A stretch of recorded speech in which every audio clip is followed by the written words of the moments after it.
Hello price Lord, எப்படி இருக்கீங்க? சந்தோஷமா இருப்பீங்கன்னு விசுவாசிக்கிறேன். இந்த நாளில ஆண்டவர் நமக்கு பேசுகிற இருதயத்தை கொடுத்திருக்கிறார். அதற்கு ஒப்பான ஒரு வார்த்தையை நம்ம பார்க்கலாமா? ஆதியாகமம் 18ஆம் அதிகாரத்தின் 12ஆம் வசனம். ஆகையால் சாராள் தன் உள்ளத்திலே நகைத்து, நான் கிழவியும் என் ஆண்டவன் முதிர்ந்த வயதுள்ளவருமான பின்பு எனக்கு இன்பம் உண்டாயிருக்குமோ என்றான். இங்க பாருங்க, அவள் தன்னுடைய மனதிலே நினைக்கிறாள். ஆனா அடுத்த வசனத்திலே சொல்கிறார், கர்த்தர் ஆபிரகாமை நோக்கி உன்னுடைய மனைவி நகைக்கிறாள் அப்படின்னு ஆண்டவர் சொல்லுகிறத நம்ம பார்க்கலாம். இன்னைக்கு ஆண்டவர் நம்ம இடத்துல பேசுகிறது என்னன்னா, நம்மளுடைய இருதயத்துல என்னென்ன பேசுறோமோ அதை எல்லாவற்றையும் கர்த்தர் உற்று கேட்கிறார், உற்று கவனித்து கொண்டிருக்கிறார். நம்மளுடைய இருதயத்துல என்னென்ன அவிசுவாச வார்த்தைகளை பேசுகிறோம், என்னென்ன காரியங்களை பேசி கர்த்தரை துக்கப்படுத்துகிறோம். நம்ம ஆண்டவர் நமக்கு ஒரு தரிசனத்தை கொடுத்தார் என்றால் அதை விசுவாசித்து ஏற்றுக்கொள்கிற மனப்பக்குவம் நமக்கு கிடையாது. அதை விட்டு என்னவோ கதை சொல்லிட்டு போறாங்க, வர்றவங்க எல்லாம் ஏதாவது ஒரு கதை சொல்லிட்டு போவாங்க, இதெல்லாம் நடக்குமா, இதெல்லாம் சாத்தியமா சொல்லிட்டு அநேக அவிசுவாச வார்த்தைகளை நம்ம சொல்லி கொண்டிருக்கிறோம். உண்மையிலே சொல்றேங்க, அவிசுவாச வார்த்தைகள் நம்ம இடத்துல இருந்து கொண்டே இருந்தால், அவிசுவாசமான காரியங்கள் நமக்குள்ளே இருந்து கொண்டே இருந்தால் ஆண்டவருடைய அற்புதத்தை நம்மளால பார்க்கவே முடியாது, ஆண்டவரால கிரியை செய்யவே முடியாது. இன்னைக்கு ஆண்டவர் சொல்றாரு, சாரால் நகைக்கிறது போல எந்தெந்த காரியங்களை நீங்க நகை.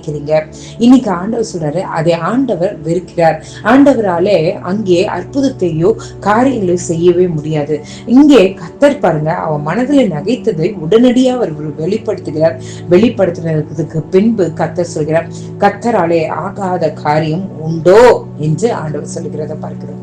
இன்னைக்கு ஆண்டவர் சொல்கிறார், முதலாவது நம்மளிடத்துல இந்த அவிசுவாச காரியங்களை எடுத்து போட்டு கர்த்தர் சொல்கிற வாக்குத்தத்தத்தை உரிமையாக்கி கொள்வோம், விசுவாசிப்போம். கர்த்தர் பெரிய காரியங்களை நம்மளுடைய வாழ்க்கையில் செய்வாராங்க.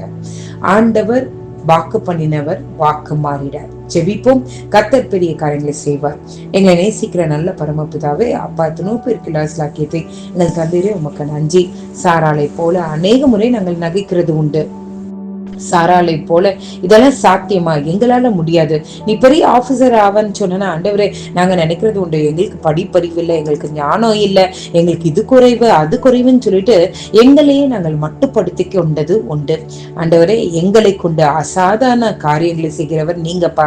எங்களுடைய பலனோ, எங்களுடைய திறமையோ, எங்களுடைய மூளையோ, எங்களுடைய அறிவோ, எங்களுடைய புத்தியோ அல்ல ஆண்டவரே. நீங்க தான் அங்க கிரியை செய்ய போறீங்க ஆண்டவரே. நாங்க ஜீரோ ஆண்டவரே, நீங்க ஹீரோ ஆண்டவரே. உங்க கையில நாங்க கொடுத்துறோம். எது எது ஜீரோவா இருக்கிறதோ அது எல்லாவற்றையும் ஆண்டவரே நீர் சென்டமாய் மாற்றுகிறது உமக்கு லேசான காரியம்.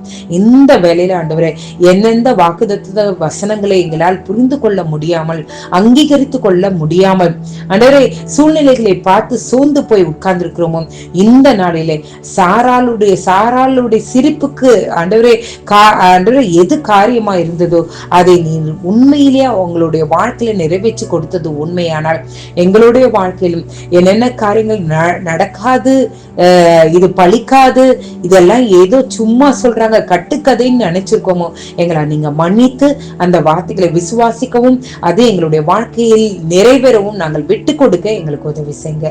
நீரே எங்களோடு பெரிய காரியங்கள் செய்யுங்க. காலை எழுந்து கொள்ளும் போது ஆண்டவரே, நாங்கள் ஆண்டவரே பண்ணின தவறுகள் எல்லாவற்றையும் கன்ஃபஸ் பண்ணி ஆண்டவரே புது பலத்தோடு கர்த்தர் வார்த்தையில் உண்மை உள்ளவர் என்று நீ சொன்ன தீர்க்க தரிசன வார்த்தைகளையும் தரிசனங்களையும் அசை போடுகிறவர்களா எங்களை நீர் எழுப்ப வேண்டுமா நாங்கள் ஜெபிக்கிறோம். புது பலனினால எங்களை நீங்க நிரப்புங்க, பெரிய காரியங்களை செய்யுங்க. இயேசுவின் மூலம் ஜெபம் கேளும் நல்ல பரமபிதாவே. ஆமேன், ஆமேன், ஆமேன். God bless you.